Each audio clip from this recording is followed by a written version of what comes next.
За өдрийн мэнд. За ингээд манай аккаунт баталгаажсны дараа ийм байдлаар харагдана гэж ойлгож болно тий. За ингээд аль хэдийн данс маань нээгдсэн байна. Одоо биднэрт үндсэн данс болон за демо данс буюу туршилтын данс гэдэг ингээд нээгдчихдэг автоматар. За тэгээд хоёул бүгдээрээ болохоор одоо claim bonus буюу манай шинэ хэрэглэгчийн урамшууллыг авах боломжтой болж байгаа дөнгөж баталгаажсан аккаунт маань. За энэ урамшууллыг бол 30 хоногийн дотор авах боломжтой байдаг. Та энэ claim your $30 bonus гэдгийг claim your bonus гэж дараад өөрийнхөө бонусыг авах боломжтой.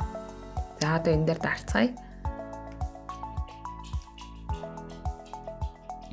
За одоо ингэнгუთ чинь бүгдээрээ callback буюу одоо тань руу утас руу заалхаад тоо хийлэнгууд тэр тоог энд чинь оруулах хэрэгтэй гэсэн үг. Энд чинь өөрийнхөө дугаарыг оруулчихнаа гэж ойлгож байна.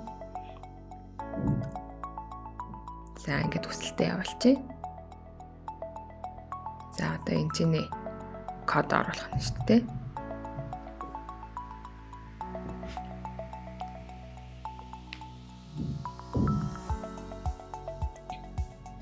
За бүгдээ тэр хооронд залгах хооронд энэ маань яаж ийн энэ код маань өөрөө 10 минутын хүчинтэй байдаг.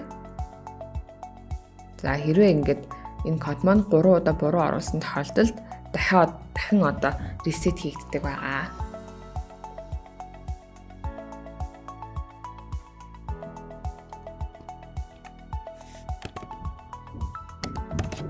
За ингээд код оруулчих. Баталгаажууллаа.